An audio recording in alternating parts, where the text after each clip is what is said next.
விஜய் தன்னுடைய பெத்த தாயும் தகப்பனையும் இந்த மேடையில் வரும்போது எனக்கு அது ரொம்ப மனசு ரொம்ப ஃபீலிங்காக இருக்குது. என்னன்னாங்க, ஸ்டேஜில் வராரு இல்லையா, வரும்போது எல்லாரையும் லைனாக நிற்க வைக்கிறாங்க. யாருக்கும் சேர் கிடையாது, நிற்க வைக்கிறாங்க.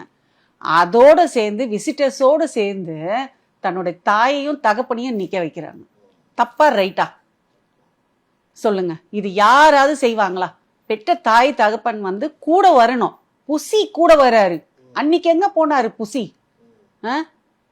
புசிய கையில பக்கத்துல வராரு, அவரு வந்து பின்னாடி பக்கத்துல வராரு. பெத்த தாய் தகப்பன் வந்து இந்த லைன்ல வந்து நிக்கிறாங்க. அந்த வீடியோலயே ஒரு ஏக்கம் தெரியுது இல்ல அவங்க அப்பா அம்மா. அவங்க அம்மா அப்படியே கட்டி பிடிக்கிறதுக்கு போறாங்க, அப்படியே தள்ளி விடுறாரு.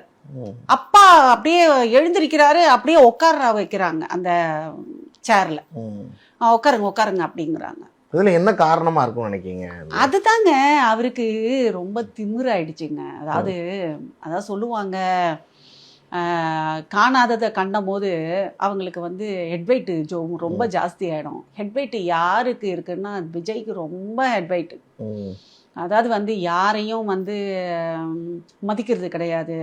தான் பெரிய ஆள், நம்ம கை சுண்டி இழுத்தோம்னா, ஒரு கை அப்படி ஆட்டினோம்னா 100,000 பேர் வருவாங்க அப்படின்னு நினைக்கிறாங்க. எல்லாம் ரசிகர்கள் தான். அவங்க வந்து படத்தில் பார்த்தவங்க நேராக வந்திருக்கிறாங்களேன்னு சொல்லி அந்த ஒரு ஆசையில் வராங்க. அதுக்குன்னு வந்து ஆட்சியை வந்து அவங்க கையில் கொடுத்துட முடியுமா? இதை ரசிகர்களுக்கு நான் சொல்கிறேன். என்னன்னா, நீங்கள் ரசிங்க. விஜய் எனக்கும் ரொம்ப பிடிக்கும், அவர் ஆக்ட் பண்ணுறது ரொம்ப பிடிக்கும், வந்து தனி மனிதனாகவும் பிடிக்கும். ஆனால் அவர் கையில் வந்து ஆட்சியை ஒப்படைக்கணும்னு நினைக்காதீங்க. ஏன்னா அந்த ஆட்சியை ஒப்படைக்கிற அளவுக்கெல்லாம் அவருக்கெல்லாம் வந்துட்டு அந்த அருகதையே கிடையாது. எதுக்கு நான் சொல்கிறேன்னா, 41 பேர் இறந்தாங்க, அந்த இடத்துல நின்னாரா? இப்போ ஐயா நல்லக்கண்ணு அவர்கள் வந்து இறந்தார் இல்லையா, இதே விஜய் வந்தார்.